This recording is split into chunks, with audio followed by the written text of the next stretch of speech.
Hi, in this vlog I am going to show you my robot tests update. Although most of them are not achieved their objective.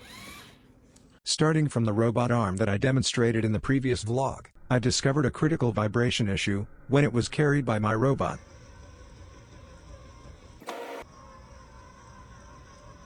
At the beginning, I thought it was caused by the chassis. So, I made a wooden chassis instead of acrylic.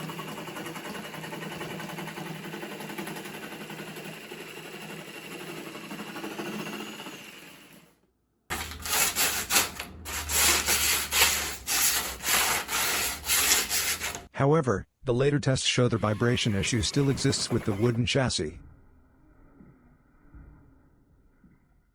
Then, I assumed it might be caused by the tall robot structure, changing the robot's center of mass. Just like cars are easier to roll over when the center of mass is too high. So, I built another robot arm with a lower structure, and it passes the moving test without any payload. But when there is payload on top, the vibration issue still occurs.